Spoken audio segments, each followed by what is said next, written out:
गरीब मौलाना की कहानी। गांव के एक छोटे से मदरसे में मौलाना कासिम रहते थे। वे बहुत गरीब थे, लेकिन उनका दिल बड़ा था।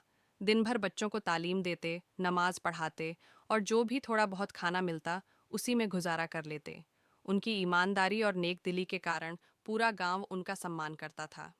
एक दिन मदरसे की छत टपकने लगी। बरसात के दिनों में बच्चों को पढ़ाना मुश्किल हो गया। मौलाना बहुत परेशान थे, लेकिन उनके पास मरम्मत के पैसे नहीं थे। उन्होंने गांव वालों से मदद मांगने का फैसला किया, लेकिन गांव के लोग भी गरीब थे। किसी ने 2 रुपये दिए, किसी ने 5, मगर यह रकम बहुत कम थी। फिर एक रात मौलाना ने अल्लाह से दुआ की, या अल्लाह, तू ही मेरी मदद कर सकता है। अगले दिन गांव के बाहर से एक अमीर व्यापारी आया। वह अपने ऊंट पर सफर कर रहा था, लेकिन अचानक उसका ऊंट बीमार हो गया और वहीं बैठ गया। मौलाना ने उसे पानी दिया और ऊंट की देखभाल की। व्यापारी मौलाना की नेक दिली से प्रभावित हुआ और पूछा, आपकी कोई ज़रूरत हो तो बताइए। मौलाना ने झिझकते हुए मदरसे की छत की परेशानी बताई। व्यापारी ने बिना कुछ सोचे समझे अपनी थैली से सोने के सिक्के निकाल कर दे दिए। मौलाना की आंखों में आंसू आ गए। उन्होंने अल्लाह का शुक्र अदा किया। कुछ ही दिनों में मदरसे की छत बन गई और बच्चे फिर से आराम से पढ़ने लगे। मौलाना कासिम की ईमानदारी और दुआ की ताकत ने उन्हें फिर साबित कर दिया कि सच्चे इंसान की मदद खुद ऊपर वाला करता है। सीख: ईमानदारी, दुआ और नेक दिली कभी बेकार नहीं जाती। जब आप दूसरों की मदद करते हैं तो खुदा आपकी भी मदद करता है। गरीब नमाजी औरत की कहानी। गुलशन बी एक बूढ़ी औरत थीं, जो एक छोटे से गांव में अकेली रहती थीं।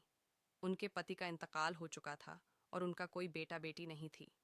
उनकी जिंदगी बहुत मुश्किल थी, लेकिन वे कभी भी किसी के आगे हाथ नहीं फैलाती थीं।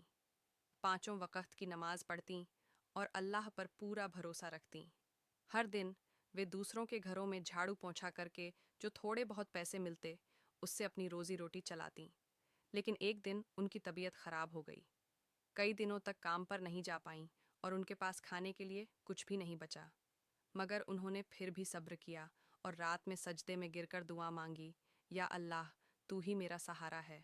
अगले दिन जब वे बहुत कमजोरी महसूस कर रही थीं, तभी उनके दरवाजे पर दस्तक हुई। बाहर गांव की एक अमीर औरत खड़ी थी, जो गुलशन बी को जानती भी नहीं थी। उसने कहा, मैंने रात को एक सपना देखा कि एक बुजुर्ग औरत भूखी है और मुझे उसे खाना देना चाहिए। जब मैंने गांव के लोगों से पूछा तो उन्होंने आपका नाम बताया। गुलशन बी की आंखों में आंसू आ गए।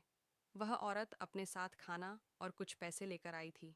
गुलशन बी ने शुक्र अदा किया और कहा, अल्लाह अपने नेक बंदों के जरिए ही मदद भेजता है। अगर हम सच्चे दिल से उस पर यकीन रखें तो वह हमें कभी मायूस नहीं करेगा। सीख: मुसीबत में भी सब्र और ईमान बनाए रखना चाहिए। अल्लाह हमेशा अपने नेक बंदों की मदद करता है, चाहे वह किसी भी रूप में हो। दोस्तों, वीडियो को लाइक और चैनल को सब्सक्राइब करें